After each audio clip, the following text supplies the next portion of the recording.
Welcome to On Purpose Coaching, where we challenge you to do better on purpose.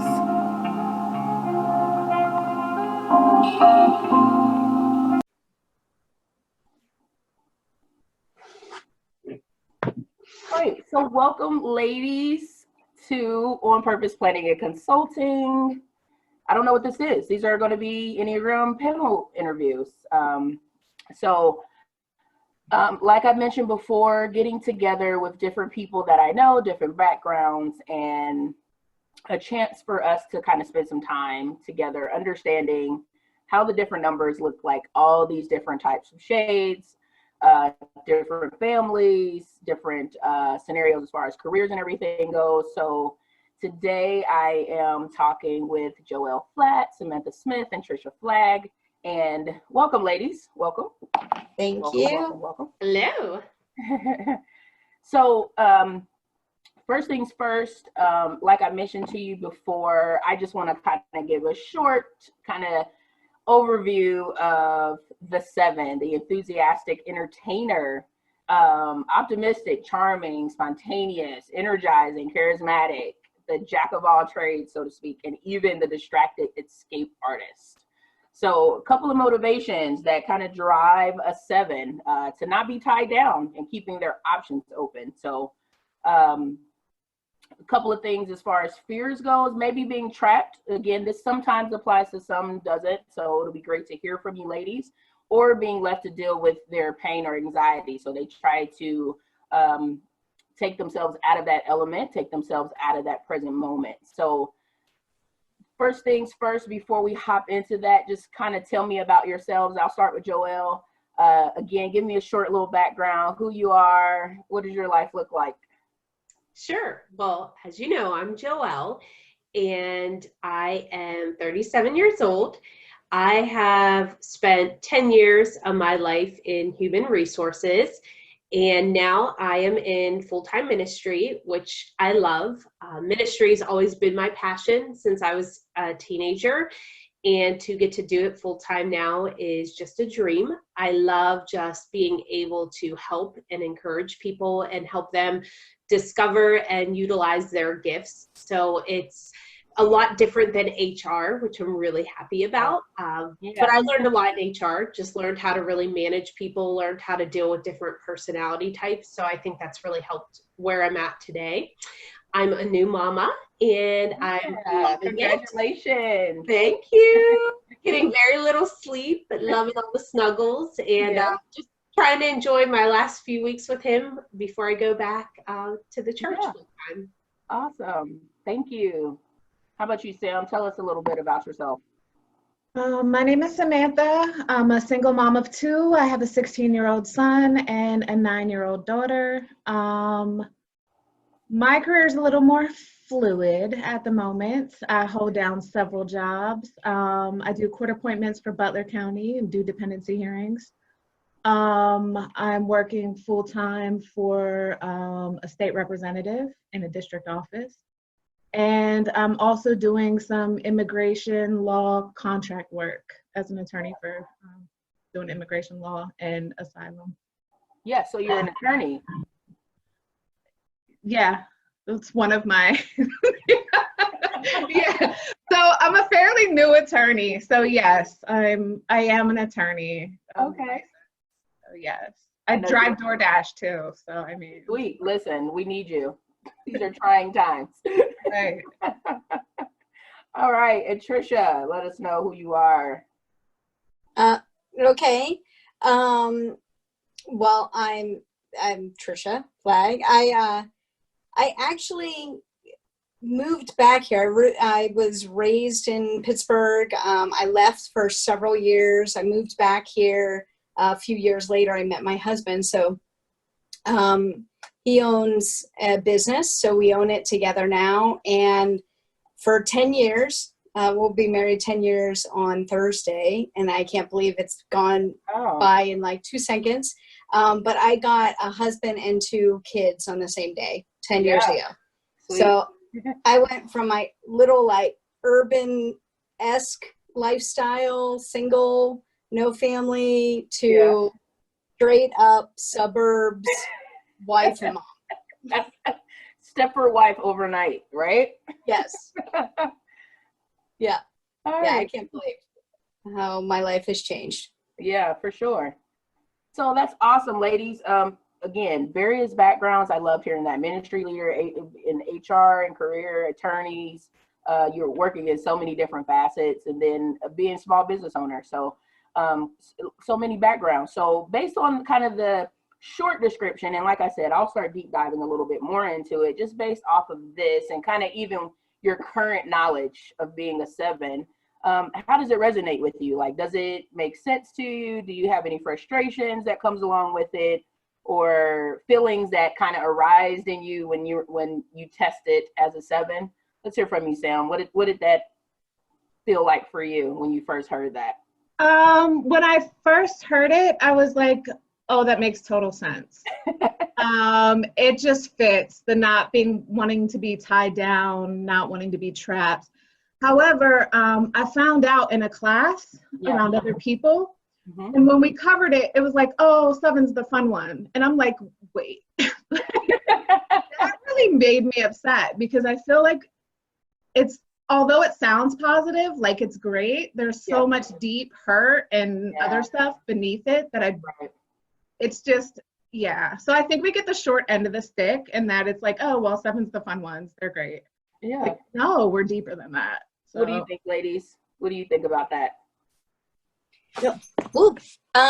No, I agree somewhat that it is like, it makes sense that I'm a 7. Back, years ago, I was always like the fun, goofy one to be around, and everyone loved it. But if there was one day that I wasn't in a bad mood, I just wasn't as goofy. Everyone was like, oh, what's wrong with you? And it was so exhausting. I'm like, nothing's wrong with me. I'm just a normal person. I want to just chill. Yeah. Joelle, yeah? Yeah, I definitely was like, oh yeah, I'm a 7. Definitely the enthusiast, the encourager. I love to just plan and be a part of, the middle of planning and being a part of things. I think, though, it could be very exhausting being a 7, because everyone in my life relies on me to kind of be their sounding board, to be their encourager, to be their party planner. So I think there's a burden that comes with 7, that you always have to be the person who makes things happen, puts things together, plans everything. And I know for my husband, sometimes he's very intimidated to plan like a surprise for me, because he's like, you always go over the top. And he's like, I can never top what you do. So I think it's just, sometimes there's a burden. Like, I love being a 7. I love being bubbly and friendly, but I also think, not just with the planning side of things, but everybody wants to be your best friend. And there's only so much of your time you can give. And I think that's what's hard for me, is just, I have to learn to say no. And that actually takes me right into my next question. I'd like to hear from you all. How do you spend time and interact with the different spheres of influence in your life, like different spheres of connection? So your core, your tribe, the community, the multitude. What does that look like for you? Does that look the same for all 4 of those levels, or are you a little bit different with people that you're closer to, for instance? What do you think about that, Sam? Is that something that's kind of fluid for you, or what does that look like? Well, I mean, to go along with what Joelle said, everybody kind of wants to be your friend. I have a lot of people who think they're friends with me. And that's easy, but I'm not connecting with, I wouldn't consider them as deep of friends as they may perceive us to be. I have very few close friends or people that I am able to bond with. Why do you guys think that is? Why do you think people think they're your friend, but not really? They're more in the multitude or the community. Why is it that they think they're in your core or your tribe? Well, I think as a whole on 7s, like you said, we're charming, we're charismatic, we're, all about having fun. So that draws the people in, so they feel that they're connected. But I'm I'm not good with connecting. And I don't know if that's consistent with sevens or if that's just me. We're going to get into that. Yes. To add something to that, I know I've been told I'm a very inclusive person, and I always, don't want to let people feel left out. And I think that's another reason why people are like, oh, she's included me and made me feel special. So we're like best friends. Okay. How about you, Trisha? What does that sound like for you? Yeah, I agree with Joelle and Sam as well. It's a lot of, I'm very inclusive. I hate seeing someone not engaging and having a good time and so I think a lot of people take that as, wow, we're really connecting on this deeper level. And it's weird because I want to connect with people on a deep level. That's just the way I am. At the same note, I don't want you to be my best friend or everyone. Like I'm very, I guess that's coming off cold. I don't mean it like that. It takes me a while to let you in. Yeah. That's, and so when I meet someone for the first time and they're almost like Klingon friend, or they're, too much too quickly, I feel like, wow, this person doesn't know anything about me. Like they clearly are thinking that we're closer than we are. But if you take the time to get to know me, I may or may not allow you in. So I think I don't know. Yeah, I agree with that too. And also another aspect, I really enjoy people's stories. So I'll sit and talk to them and get their personal stories. So they might be thinking that I'm trying to go a deeper level with them, when really just hearing their story is kind of entertaining to me. And I'm like, yes, I agree. So it's funny you brought that up, because the communication style for a 7 is storytelling. So that would make sense that you connect with people through understanding something from a beginning, a middle, and an end, right? That's a story. So that would make sense that people would maybe some subconsciously or unsubconsciously, I don't think I said it which way correctly, but they think they're closer to you than they really are. And it's funny you said, Trish, I heard you say, when you're hanging around people, you feel the need to get them involved or get them kind of involved in the party, so they're not kind of being standoffish. But you all also mentioned that you all feel a burden, right, to be that person. So what's that struggle like, though? Because it sounds like you feel like it's a burden, but yet it sounds like a burden that you put on yourself too. Well, it only becomes, like, just to be clear, for me, it only becomes a burden when they rely on me like the whole time. So I want to be a connector. I want to include everyone. I want everyone involved. But if someone kind of like, if we're at a party and we're mingling, like, I'm a good mingler, right? But if someone is too needy, if you will, again, I feel like I'm sounding so cold. No, girl, I feel you. I feel you. But like how Sam just said, like, I love people's stories. I genuinely want to hear about them. But I don't want to solve everything for them. I don't want them texting me 45 times a day or feeling like we need to meet, every day or whatever. So I guess in that sense, I don't want to say a burden. It's like, I like the balance. Yeah. And so if I perceive, like, at a party where I'm trying to get everyone involved, but if I feel that someone might be unhealthy or not a real, then it's hard. I'll start to close up or start to, Okay. Yeah, I agree with Trisha, because I love to connect people. And, but at the same time, if I am in a setting with a crowd or, at a party, I want to get to mingle with everyone. I want to get to just visit with everyone. I'm not the person who probably wants to be backed in a corner for an hour, hearing your life story and all of your problems. And I think sometimes, because we are friendly and bubbly and charming that can happen.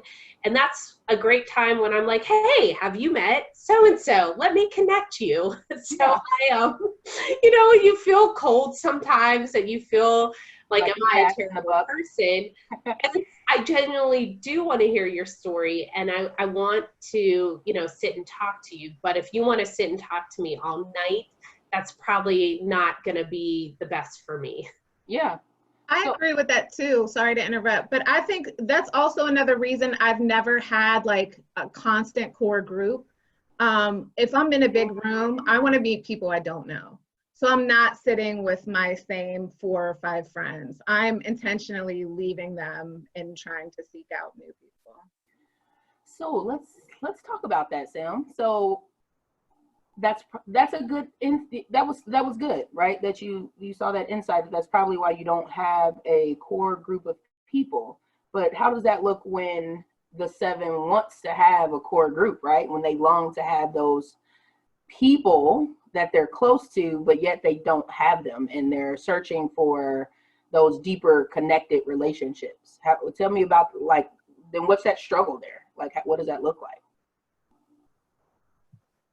You want me to respond? I don't know if I had it all figured out. I probably have a core group. It's a struggle in that I know I've been to several retreats or conventions, and I would prefer to just go and sit, and then whoever I end up beside, I prefer that. Or even going to church, I don't have the same seat. I just sit wherever, and then whoever I end up by, I talk to. So I don't know. I don't know if anyone else can add anything, but I don't know. I'm probably a little bit different. I have a couple core groups. So my husband tells me I have like 20 best friends, but not true. But there's probably several. I have, a group that I've been friends with probably since high school. That's a core group there. There's a couple of us, not a lot of us, but a few of us that are still friends. And then I have a group of friends from college that I'm still very connected to. And then a few people who probably in the last, several years have been a part of my life. So there are several people in probably 3 different core groups. And for me, I find it's easier, there's times I want a bigger crowd around, and I will plan things for a bigger crowd because I'm being very intentional, wanting to connect with different or new people. But there are times where I just want my core group. So I have to do smaller gatherings. So I like the mix of both. I like meeting new people. I enjoy being parts of small groups and leading small groups where I get to meet new people.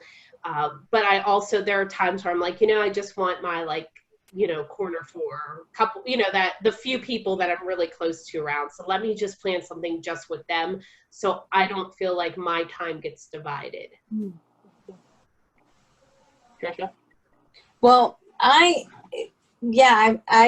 as far as a core, I think that's tough. Like I've gone through seasons where I've had that like a real tight core, but then when you move from state to state or whatever, it falls apart, or your different lives and you go in different directions. And I've always been terrible at keeping in touch. That is an extreme weakness for me. And so I feel like when it comes down to the core, all I really, really want from like core friends is to be inquisitive about me. Like, I feel like I'm always the one asking the questions and trying to get people to think or to pull out. But then I'm always wanting to talk about, like, if someone could just ask me, like, I'm thinking in my head, or I'll get home and I'm like, I didn't, and I'm just talking about core people is what I'm saying. Cause I think when I go out, like, you guys are all, I've interacted in different settings with, and you're all inquisitive and asking and really great.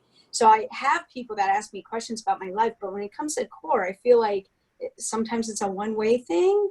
So I feel a little lacking in core, and it's possible maybe I've set up a kind of a guard, and then my core, might have been like 4 or 5 people, and now it's like 1, So I think it's on me. Okay. So let's switch gears a little bit. I want to talk a little bit about core motivation. So the 7 here, fear, desire, weakness, longing. So these make up our core motivations for any number. And for the 7, fear of being deprived, I think you all kind of hit on some of these already. Being deprived, trapped in emotional pain, limited or bored, missing out on some fun or missing out on whatever could be happening, whether it's with meeting new people or going to new events. Those are real fears for a 7. But your desire, or what you're trying to go after, is being happy, being satisfied, being content, kind of filling up your life. And that kind of even leads then to your core weakness of gluttony, right? More is more. And sometimes feeling a great emptiness, like it says, of having, I like the word insatiable, meaning you can't satisfy it. Desire to be filled up with experiences or hanging out with certain groups of people, etc., in hopes that you'll feel satisfied and content. And our core longing, what's that last piece? That it's kind of the thing that from childhood, we won't get into really childhood messages today, but you're longing to be taken care of. What do you all kind of think about that? What looking at these core motivations for your number, how do you see these playing out in your life? Like, what does that look like for you all? I definitely have FOMO, like the fear of out. Oh my goodness, yes. And it's funny because I feel like my newborn has it too. He can't just fall asleep. He's got one eye open, seeing who's around, what's going on. But I definitely have that fear of missing out, and I'm not really sure why. You know, I feel like I've always had great friendships, great family around me. I've always been on the go. Maybe that's part of my problem, is I have a hard time just resting and slowing down, which is a great season that has taught me to do that with what we're going through with COVID right now. Yeah. But I think, you know, just maybe always having people around and something to do. So when I don't, it's like I don't know how to entertain my time. I don't know how to rest. I also feel that, you know, since I was young, I've always used humor as a way to help me cope with pain or loss.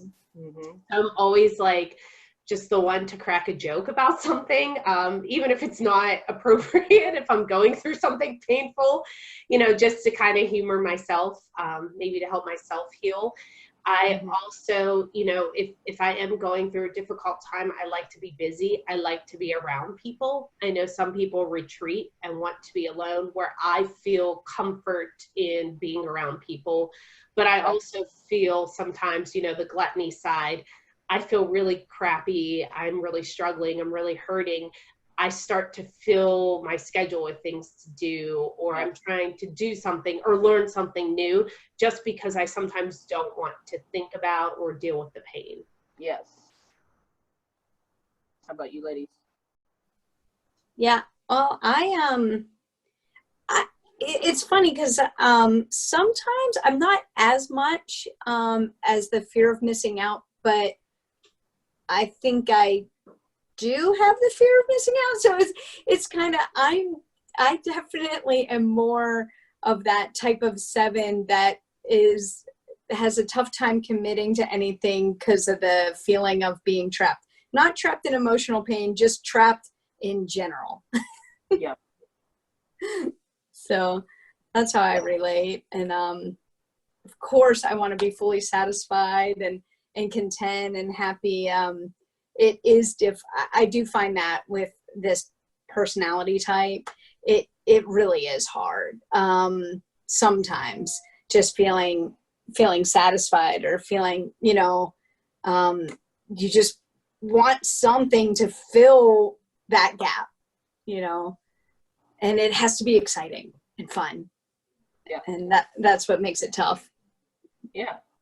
So for me, so when I hear FOMO, I think that's like missing out that other people are going and having fun and I'm not having fun. But to me, I think my fear is missing out on an opportunity. So it's not really that I think my 2 friends are having fun without me, because I'm going to have fun regardless of where I'm at. I just am. But what I don't want to miss out is like an opportunity to learn or a new experience or those type of things, if that makes sense. And then I struggle with being satisfied. That's huge. And it's something like I'm still struggling with being content. I have such a desire to want to be more, do more. I feel that I have all of this potential and I'm not using it to my fullest extent. So there's always this yearning to be better and do more and learn more, which is awful. It's not a good feeling at all. And I always thought that was a positive thing, like, oh, I want to do better. But honestly, it doesn't feel good. And sometimes I just wish that mediocrity was okay. Like I could just be cool with that. But unfortunately, that's a struggle. Okay. Something, Jody, I wanted to add. I was just thinking about the part trapped in emotional pain.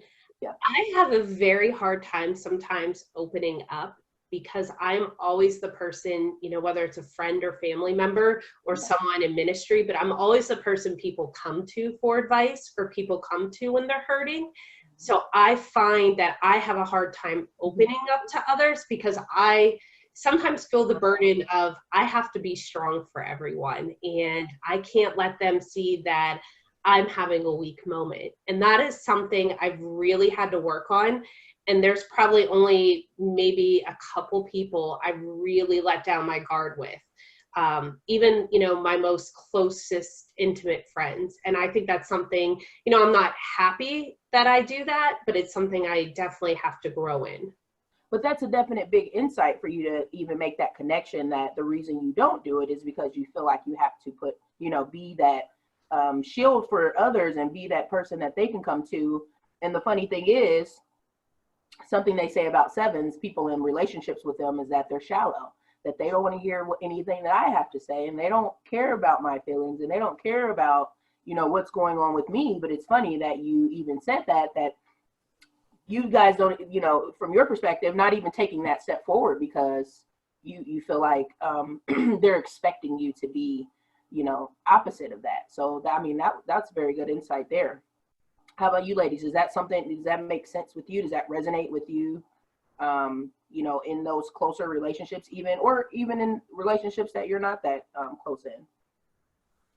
Yeah. I definitely relate to that. Now I've gone through, I'm a little bit older than Joel, but not much, but and so I've definitely have gone through, like that, more of that boundary setting or more of realizing like, okay, I need, I'm the encourager, but sometimes I need encouraged too. And it is tough because I do think this type tends to be very optimistic. Mm-hmm. And so we tend to be very energized and optimistic. And I love edifying people. And so I think sometimes it comes across like I don't ever need it, and that's probably like a core longing for me is like, no, I do need the edification. I need the encouragement so I think, I don't even know what I'm saying. Sorry. No, it makes sense. And for me, there's obviously my husband I am able to be open and honest with, but I have a married couple who's a little older than me, who's been a part of my life since I've been 17. And there are probably two people that I do feel safe and comfortable going to. So I think, just knowing I have them has been a comfort and a relief for me. And they've helped me kind of figure out, okay, why can't you be open and just be real with some of your closest friends, just like you are with us. And I would say, at least for you, Joelle, to struggle with that, and maybe not so much with the others, but it's probably because you have a strong 8 wing, and I'm an 8, and we have trouble being open with people, right? Yeah. We struggle with that vulnerability. We struggle with not authenticity, right? We're very real. We'll tell you what's real. We'll tell you everything that's actually going on, but we won't get into why we feel the way we feel. We won't get into how it's affecting us or what's the impact and that's the vulnerability piece of it. And a lot of people confuse vulnerability with authenticity. So I get it. So that definitely makes sense to me. And so look at that on the opposite side of that. I want you ladies to tell me what's one thing that you as a 7 bring to a relationship. What's one thing you bring to a relationship?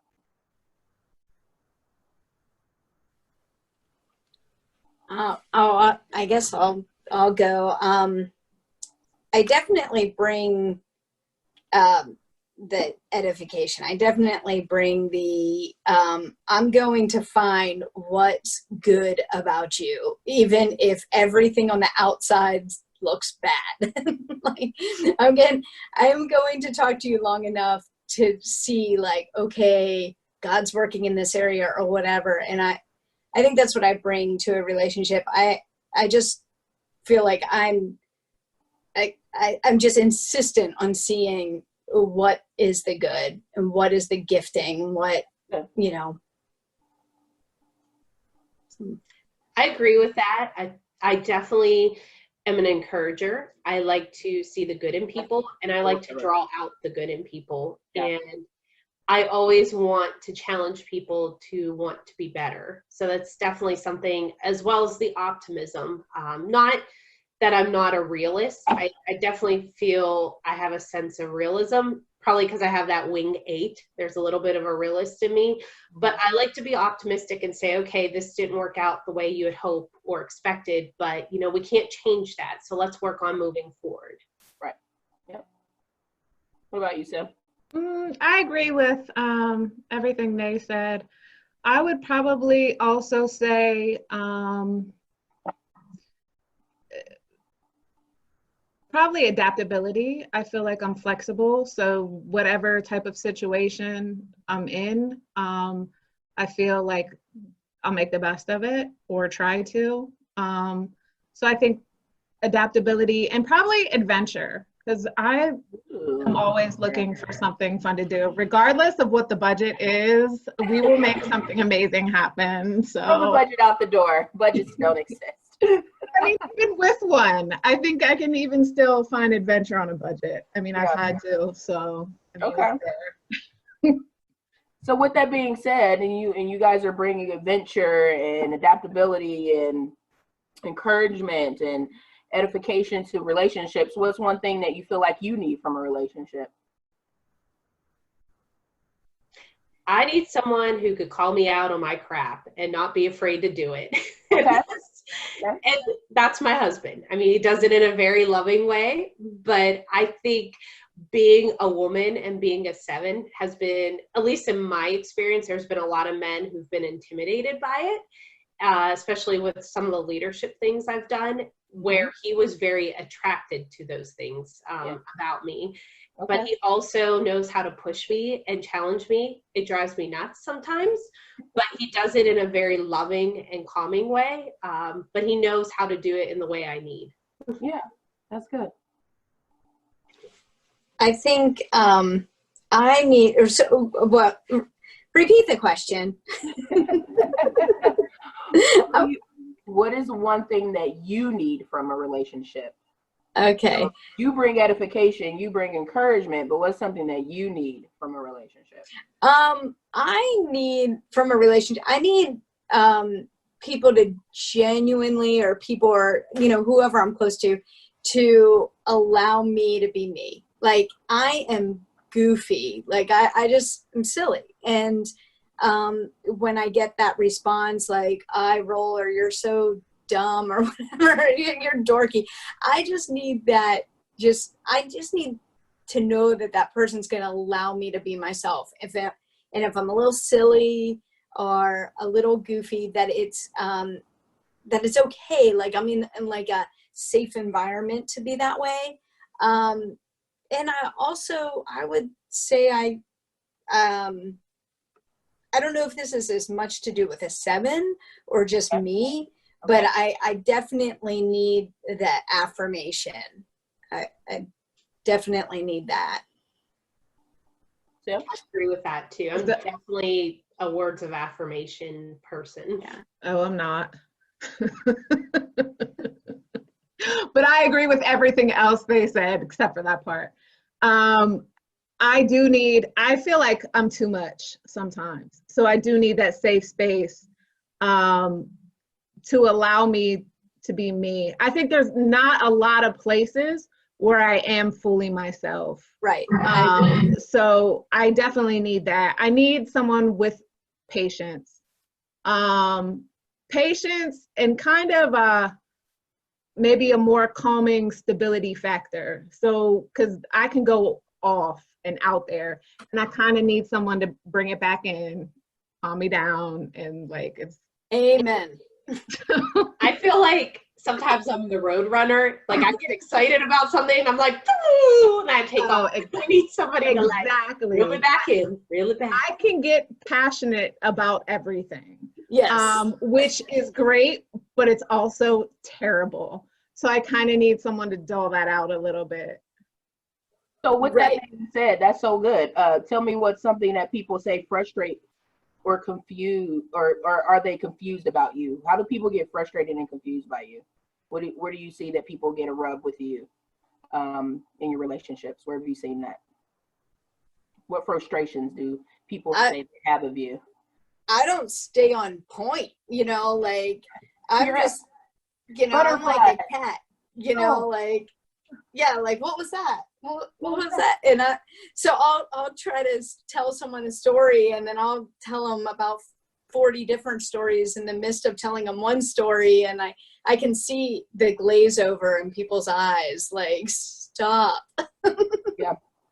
Get to your point. So I've tried to work on that.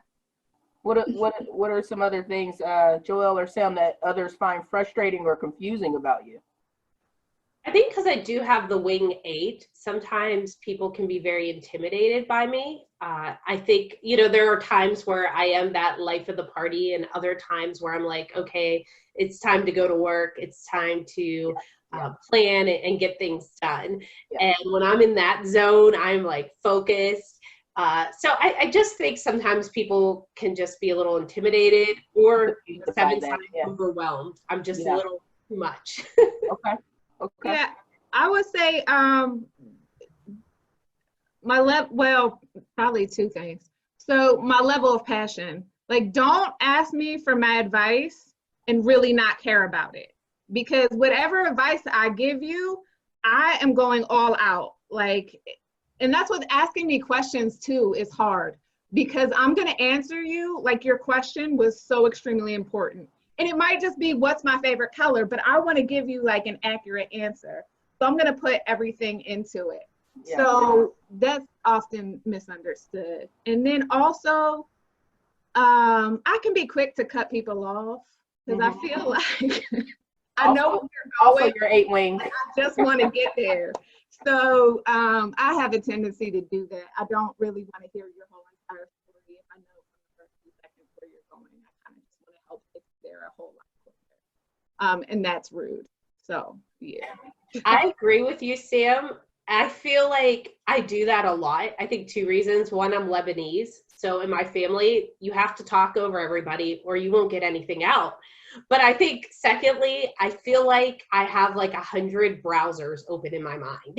I'm like, wait a minute, I got to tell you this right now because I have to click to the next browser, the next thought. So that's, I don't mean to cut people off, but I think that's why sometimes I do. Yeah, I agree. I totally agree with both of you. I'm like that too. Like it's almost like I have my mind, like you said, Joelle, like your mind is just going, you have all these browsers. I love the way you put it, because I feel like that, like, I'm like, I just need to get this thought out. And so I just cut people off. It drives them nuts. It drives John nuts. So it's something I have definitely have worked on, and need to work on it. But it's just, your mind's so active. Well, that's another thing too, that I think why I'm not always open with people, because I've overthought what I want to share, I've thought about it 40 million different ways. Yep. So I need to know that the person that I'm going to tell is going to put that much thought into it, or going to at least be on the same level as me. And I feel like there's not a lot of people that think that. Yeah, I definitely relate. But I just feel like if I don't feel that you're going to give me good advice, because I've already given myself a whole round of advice, and if you're not going to give me that same level, then there's no point of me even wasting breath on it, which that sounds awful. Yeah. And something else too, I have a hard time with people who have the victim mentality, and it's something I have to work on. I always laugh when we take gifts tests at the church, because compassion and mercy are like bottom of the barrel for me. It's not that I don't love people, but when I take, I got no time for that. We ain't got time for that. Well, we take those tests. I think of the people who have that victim mentality. I'm like, girl, boy, you just get over it. Like, we've been down this road 20 times already. Like, I've loved you, I've coddled you. Like, now I'm going to yell at you. Like, get over it. So I think for me, that's also something I try to work on, just because I get very frustrated with clingy people. I get very frustrated with people who have that victim mentality and don't want to change, but they just want to complain. I totally agree. In fact, I just took one of those tests recently, and mercy came out as an 8, and it was like out of 100 or something like that. And I was horrified, because I'm like, I love people. I'm like, I feel like I have this merciful heart. But do you? I definitely wing 8 as well. So yeah. And that's so funny. Like, you kind of already answered it a little bit, but I'll still ask it just to get your gears turning. How does all of this work when you guys come up against people that are different numbers? So like a 4, right? That's my husband. Very emotional, wants to understand impact, and wants to look at things from, you know, a beauty standpoint, and this is that, like, it's very like taxing, right, on someone like me who is like, talk faster, and then when you're talking, only give me like the 3 bullet points that really matter and don't include any of the other things. So what about your type? How does that work when you're interacting with people that you know are different numbers? And it can be spouses or friends, or what does that look like, even if you know the numbers of some of your other friends or people in your life? Yeah, I'm not familiar, so I'm just getting into the Enneagram, and so I'm not super familiar with all the numbers, but I'm familiar with certain personalities, you know, and so that overly emotional personality is tough for me, because I mean, on one hand, if it comes with a story and getting to know and getting deeper, I like that. But I also like things a little light and funny and goofy. And so sometimes when there's too much of that emotional weight to it depends on the emotion, right? Yeah. So if they're overly happy or overly in love with everything, then that's great. But it's the negative, the victim, and the sad and the depression that I can't. Right. Exactly. Yeah. Definitely depends. Oh, sorry. See, cutting people off. That's what we do. Now, my background was in HR. I really had to learn how to work with different personality types. And I think that's really helped me a lot, to understand that I have to communicate differently to different people. Now, there are days that I'm spent, I'm tired, so it just doesn't always come out well. But I think for me, I have to sometimes take a step back and understand, okay, this person, like we've talked about, is a highly emotional person, so I'm not going to crack that joke. Not that it's a bad joke at all, but it's just they take everything to heart. So I think for me, I talk differently to people. I communicate differently to people, because once I get to know them a little bit, I'm more aware of their personality type and probably how they're going to respond. Again, you know, people who are very emotionally draining to me, I tend to probably communicate as little as possible, just because I don't always have the patience to sit there and just talk to them or deal with them. So what about like a 5? Someone who's very kind of drawn back, not as excitable. They want more logic, more information, more you to talk, you know, ABC. I don't need all that extra stuff. How do you interact with people like that? Is 5 the achiever? No, that's the 3. So the 5 is the observer or the investigator, the thinker. Yes. That sounds really boring to me. Sorry for whoever's a 5, but it just does. For me, I feel like I have a hard time carrying a conversation with a 5. I try to be genuine and I try to listen, but again, I want the Cliff Note version. I can't do the like half an hour explanation when everybody else could give it to me in 3 to 5 minutes. So, you know, if it's someone I don't know very well, I'm polite and I kind of suffer quietly inside and try to be polite. But if it's someone I know well, I'll kind of just say, you know, can you get to the point? Or, you know, I try to just, I don't know. I don't really have a ton of close friends who are probably that personality, and that's probably why I just have a hard time sometimes connecting with that personality. Doesn't mean I don't like them. I do like people like that. Sometimes I love to talk to people like that when I really want to get a different perspective on a situation. But I think outside of that, I just find I have a lot of shallow conversations probably with someone that's the observer. Yeah, I would probably just talk to them about topics that I was interested in so that they could give me all the facts regarding something I care about. Okay. But other than that, yeah, no, that's a short convo. How about you? I'm probably the opposite with both of you on the 5s. I could probably talk to and relate.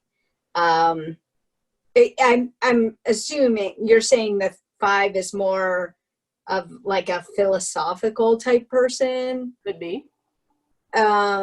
Then yeah, I could get in pretty deep, weird philosophical type conversations. But like Sam said, if it's a boring topic, oh no, I'll check out. Is it philosophical or more factual? I thought it was more like factual, but philosophical from a term of them just being more laid back, more docile, more going with life as far as just they don't become like they're stoned. Is their personality like just smoking weed all the time? Oh man, I'm not sure, but they could be. Yeah. I guess it just depends on my mood. So here's the thing, right? Your guys' growth number is 5. What do you think about that? I think it makes sense because sometimes as a 7, something I've had to learn is to stop and not react or not jump into something right away, but to think more through the details, have a little more logic in what I'm doing and planning. Mm-hmm. So I definitely could see why that would be our growth area.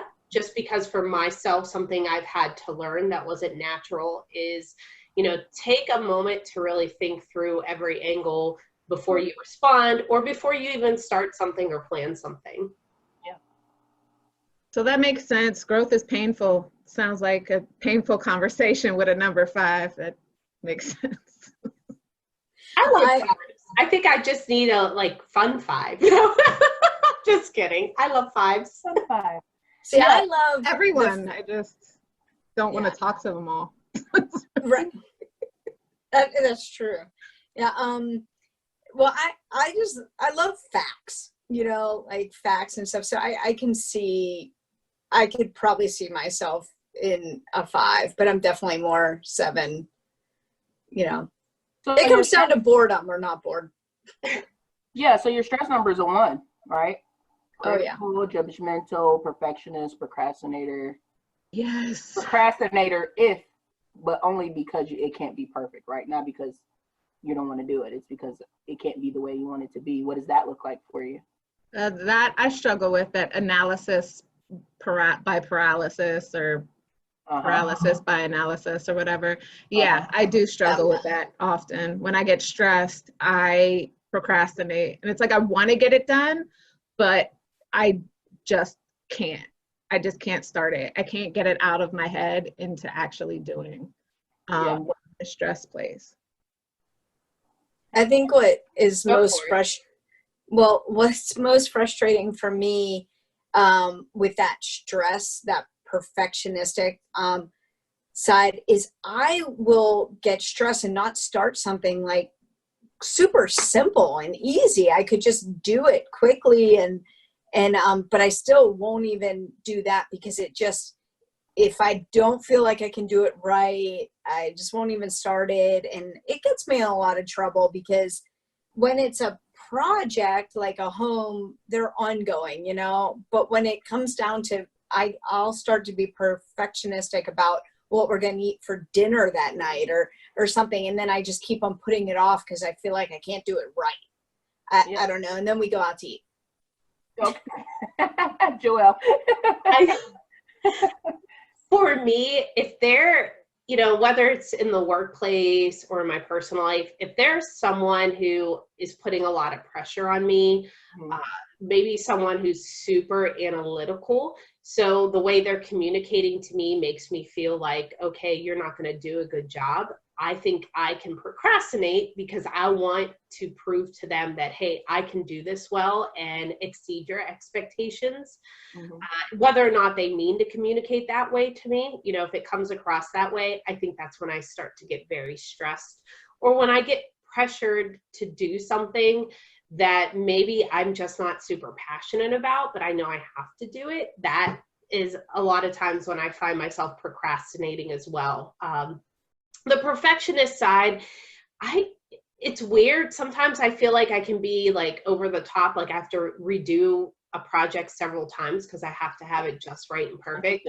Yeah. Where other times, I heard a podcast, I think it was Craig Rochelle, you have to go with your best 7. There's some times where you're just not going to knock it out of the ballpark with a 10.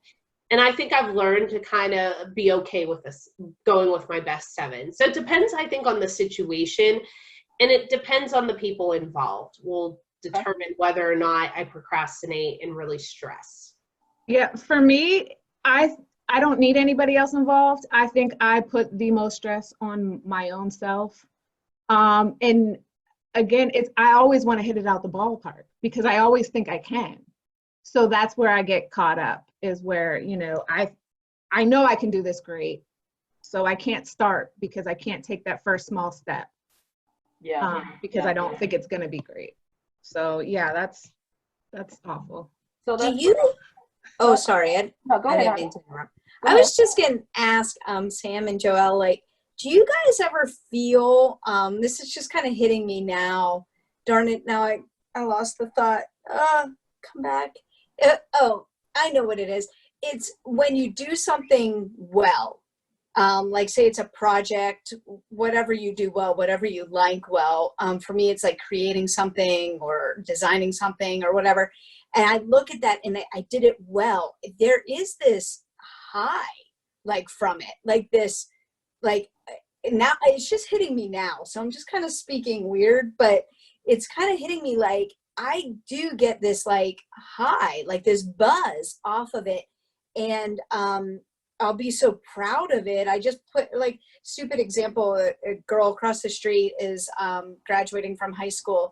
And the other day I wanted to put this gift together and I like went all out for like the, $20 gift of like just some bath bombs or whatever. And so, but I put it in this bucket. I made this graduation hat. I blew up these balloons. I had like a little note in there that looked like a diploma. I thought it was so cool. I took pictures of it and I was like, and so I get this like high when I do something that I'm real proud of.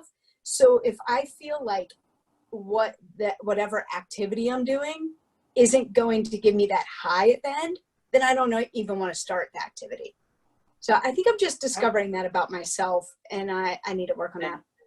Yeah, no, I agree. And I think that's where I was getting at. If I'm not super passionate about something, but I know I have to do it, that's where I think I procrastinate the most. The things that I know I could do really well and I get super excited about, or like you, if I do something really well and I do get those like highs, like, okay, what's next? What can I do next?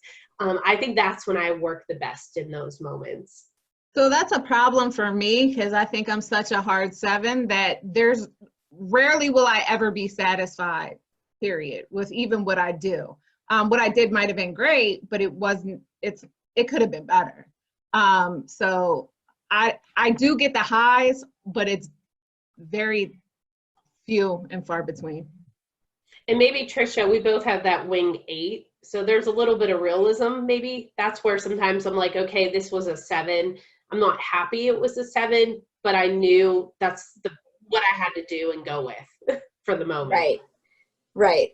And Sam, I identify with what you're saying about like how you don't get that satisfaction, but I feel that way in actual like experiences. Like, like I want everything out of my vacation, and I have to look at it and be like, no, that was really good. That was really awesome. But something I'm always like, there's always something more. I felt like, oh, that vacation could have been this, or that date night could have been this. And so there's always this craving of this more. Yeah, and so maybe that's the gluttony. And that's why I think that being 7 is such a hard side to it. I mean, it looks great from the outside, but until you get in it, it's not that great. So you guys are in the head triad, right? The IQ of all of the different Qs, the EQ, GQ, IQ. You're the idealist, right? You do have a primary emotion of fear, but that's, like you all mentioned, it's fear of being held down, fear of being caged in, fear of being trapped. You are on the assertive stances, so 7, 8s, and 3s are assertive. You all externalize your emotions, so you don't push them down and you don't act like they don't exist. You actually ensure that they get out there as a number. And you're also future oriented when it comes to time. So I heard several of you mention, what are we going to do now? What is this going to look like in the future? How do we push past this? How do we move forward? So everything in your communication talk is future oriented. So you have trouble being in the present, and you have trouble, talking or reconciling about the past. You are feelings repressed. So that means that you process through thinking and doing. So again, you're in the head triad, and doing actually comes naturally easier too, but your feelings repressed. So you have that thinking imbalance when it comes to that, because you don't include the feelings portion in there. So taking things for impact, or sitting in your emotions, or sitting in others' emotions, and being able to walk through that without trying to hurry them through it, so to speak. So with that being said, when are you your most comfortable? When do you take the mask off, so to speak, right? Because that's what all of our Enneagram numbers are. They were masks that we created for ourselves to be able to survive and to protect ourselves when we were younger, through our younger years, probably up through your early 20s. It's who we thought we had to be. It's who our parents told us we had to be. It's who authoritative figures might have pushed onto us, but it was, and it's okay, right? It's who we had to develop, like I said, to survive and to protect ourselves. But who are you when you're most comfortable? What does that actually look like when you don't have to put on, I don't have to show up and make everybody feel good? What does that look like for you? I'm definitely just a big goofball. I think just like Trisha said, I like to be silly. I like to have fun. I like a lot of things. I probably have a lot of quirks, but just being a goofball. And I'm a big homebody, just having the people I'm closest to around, and I could sit in the room and do nothing with them, and that's okay. Yeah. I feel like that too. Where I'm the most comfortable is, I think when I was saying earlier, is when I'm allowed to just be my quirky self, my silly self, my goofy self. And I can be all of that when I'm by myself. And I'm probably at home and at certain times of the day when there's no one else around, and I'm constantly talking out loud. I have full conversations with myself all day long. I know, I know God's with me, and I can talk to him, but I will just talk and talk and talk. I think out loud. And so when no one's around and I have the freedom to do that, and I can put on music, and I'm a terrible singer, but I can pretend that I'm a good one, and I could just be goofy and stuff. So that's probably where I'm the most comfortable, but also in those small groups, just at home with my family, which I think is another misconception of a lot of 7s, because people see us as so outgoing and energized and enthusiastic in a crowd.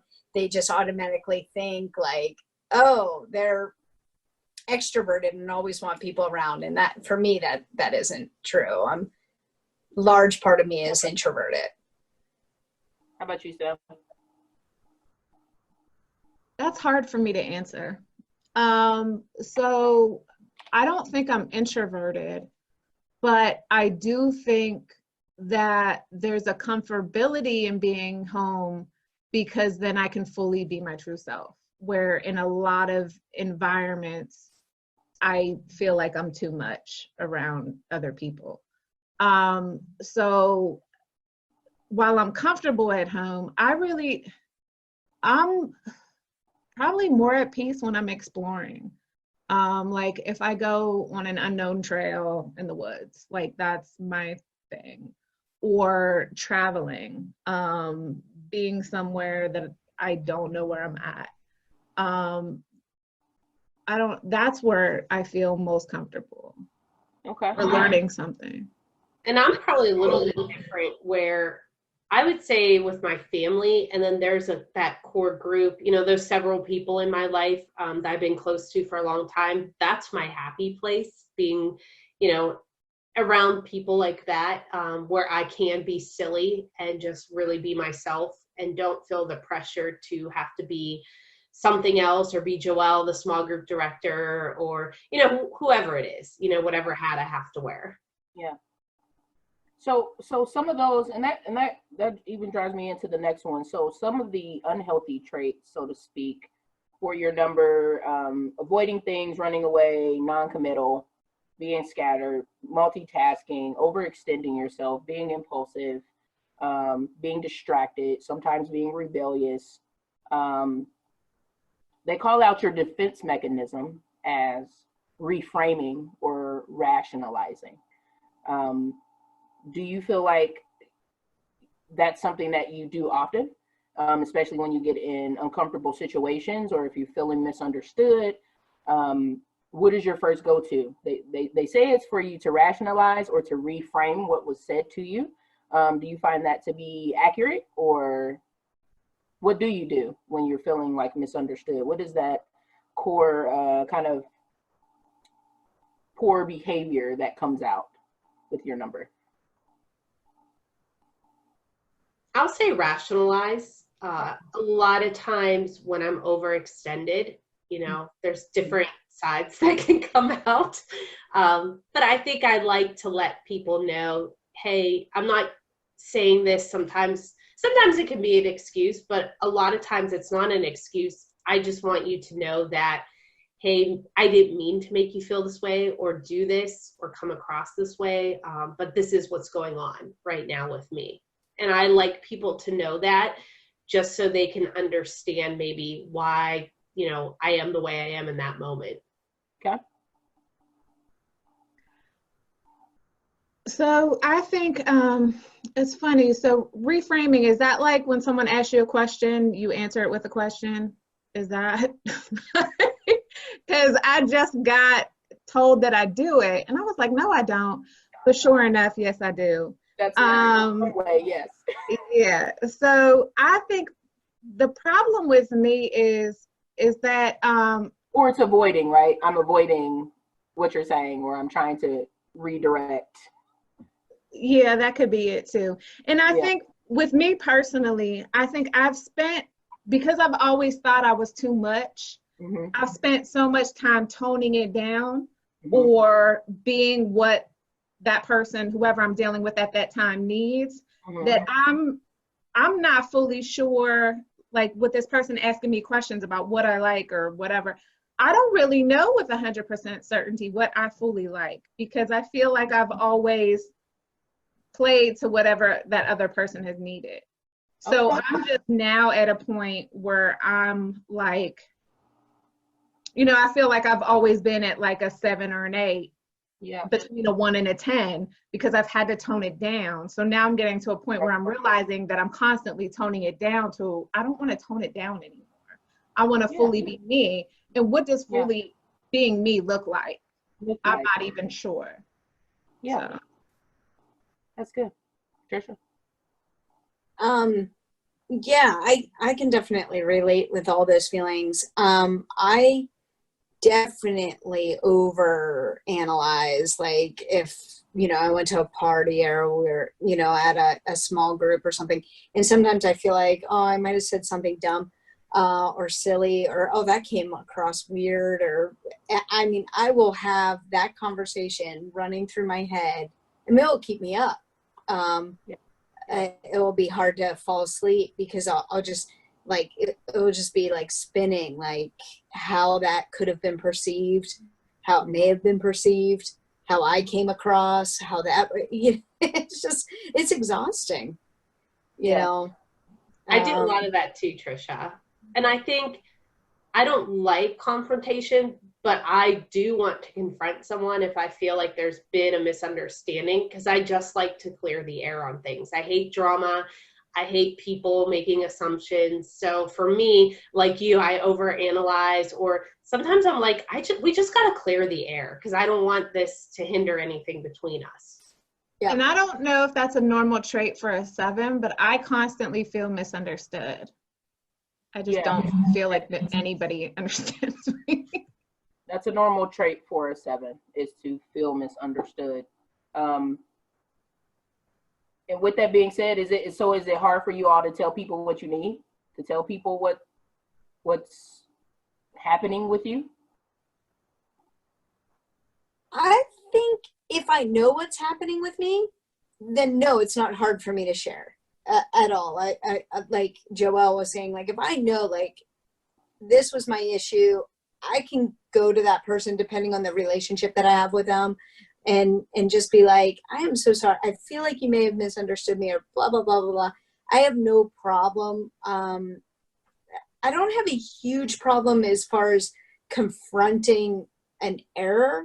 I mean, I don't like confrontation in the sense of like, I want everyone to, we're like peacemakers. You want everything to be fun and, you know, and so I don't like the fighting and the tension, but I'm okay with,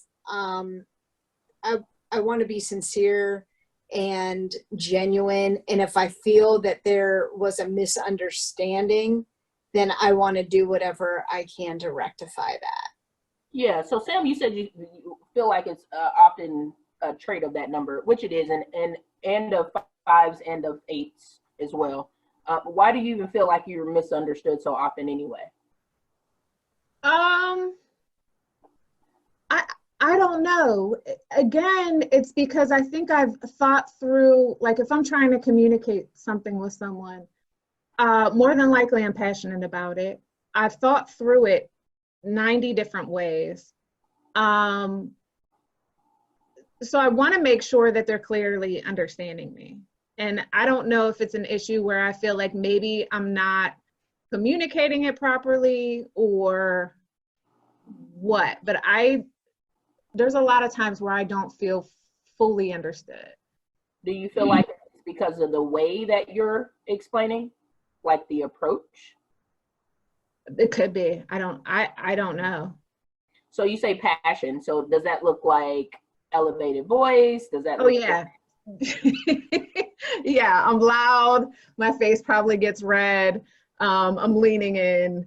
Yeah, it could look like I'm upset or angry when really I just genuinely care so much that people think I'm angry or mad, and I'm not. I just care. How about you?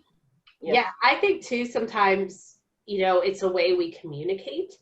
I don't always draw out, you know, a million different details to communicate what I'm thinking or feeling or wanting to share.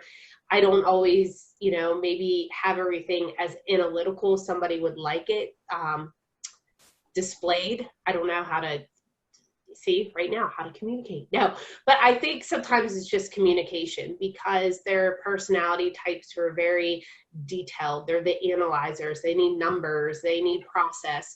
I do my best to put together as much as possible the process and analyze all the details. But I think sometimes, it could be taken as, oh, you didn't think through everything. Well, I did. I just didn't think I needed to go through every little detail. I kind of thought you already assumed, this was going to be done or it's taken care of. So I think for me, that's probably the hardest thing with being misunderstood, is just that I have to learn sometimes how to better communicate with different personalities, especially those who are very critical or overly analytical. Okay. Trisha, you agree with that? Or you got a different take on that? No, I agree with that. It's, I feel like I had one thought, but I don't know. It's escaped. It's an escape artist. Your thoughts are fleeting. Okay. So with that being said, kind of as we're getting ready to wrap up, so as you've kind of thought through how you interact in relationships, what you feel like you need or what others need, and how you come off to others and what that looks like, what's probably like one thing you feel like you would need coaching on, or something that would help you to essentially, right, grow out of your number or grow out of the box that the Enneagram helps to show you that you're in? Like what's one thing that would look like if you wanted to get coaching? I guess I'll go. For me, communication, again, comes back to communication. I think I could do a great job of giving you, the basic details, but sometimes, again, when we're dealing with the people who are highly critical, highly analytical, just how do I break down the information in a way that they're going to understand and respond well to it? So again, becoming a little more the observer, that's the growth area for us. Yep. And being a little more of a thinker, a little less of a stinker. No, but I'm a little more thoughtful in my process and how I'm presenting. Okay. How about you too? Gosh, I feel like I'm going to get off this interview and then all night, well, not all night, hopefully I'll sleep well, but I'll be like analyzing it. Oh, this is what I should have said, or really I feel this way, or that, or whatever. But I think it's a point you're getting a true 7 thinking type from all of us by putting us on the spot and answering. But I would say being, coached, I probably just slowing down. Like I definitely see this huge gap, this relationship gap. I need to be better at it. I feel like I would need, coach and like, how do you successfully connect with someone or build that relationship with someone? And how do you maintain that relationship where I still feel like I can be genuine and authentic and my silly, goofy self, and not feel so weighted or trapped in the, like, oh, I want to keep the calendar open. I want to keep my options open. I want, these good experiences, and that seems boring to me. So I'm not going to do that, so yeah, it would just be, I need coached on the whole relationship aspect of it, I think. Okay. So I agree with both of what they said, except I don't think I'm to that point. So Joelle, like I'm not ready to be able to communicate nicely with others yet. And like I don't care about that right now. But and as far as what Trisha said about making the relationship, so that's important. But I think the first step for me would be, now that I know I'm a 7, to fully accept that and be my full 7 self. I want to be, you know, at the highest level of my 7ness and know what that is, know what it looks like. Yeah. And then I think I can work on learning the other numbers and building first building relationships and then learning how to properly tame my 7 self in order to communicate with others. But right now, I don't want to be tamed. I just want to be all out and be 7 and love my 7 self. And that's so good though, because the first step is self-awareness, right? And self-awareness comes with, I recognize who I am. The second step is acceptance of that, right? So first I had to be aware of what that looked like. Then I need to accept what that looks like. And then I can work on growth. Then I can work on how to do better, number one, with myself. And then how do I do better with others? But it's always with self first, because I can't fully help others understand me. I can't help others fully interact with me if I don't know what's going on with me. And I think I heard Trisha mention that, like, it's hard for me to tell others what I need when I don't know what I need. So that's actually a very big piece. And I really want to thank you ladies for coming on tonight and interviewing with me. It was great getting to know more about the great 7s, the enthusiasts. It was great understanding who you are and what does that look like inside of your worlds, which are 3 different worlds. So I really appreciate that. And as I close out, I do want to talk about what are some tips in relating to 7s. So to help create rapport with 7s, we need to appreciate their stories and their positive ideas. So a couple of you ladies already mentioned that. We need to try to avoid being too negative, right? Or insisting on one way of doing things with them. We need to leave them with options, right? We need to join them in having fun and envisioning new possibilities. So you mentioned exploring and going out and doing new things and seeing new things. So have fun with them and actually sit and talk about what are those new things that could be. To handle conflict, we need to challenge them, though, to take responsibility for their actions while staying positive in that conversation, and get them to actually stop talking and listen, right? So let them know what you or others need from them, and then repeat it often, because they will forget, because they'll be on to the next thing. So we have to get into a mindset that sometimes we'll have to remind our 7s, and that's okay. It's not because they don't care. It's not because they don't love you. It's just because they're already on to the next thing. So to support their growth, encourage their sobriety or their constancy with them, right? Help them to get more down and in. So Sam talked about, I'm always up and out, right? I'm up and out. I'm elevated. I'm externalizing.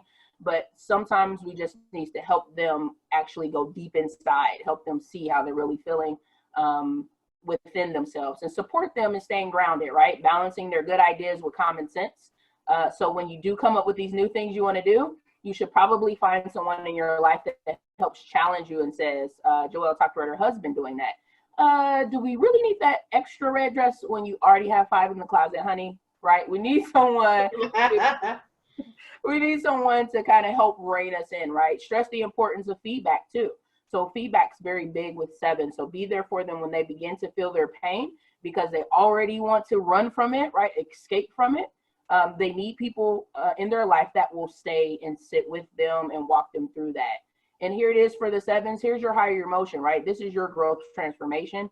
To Sam's point, that 3rd level of once I've accepted where I'm at is the sobriety. And that means limiting consumption and calming the mind in order to be present in the moment.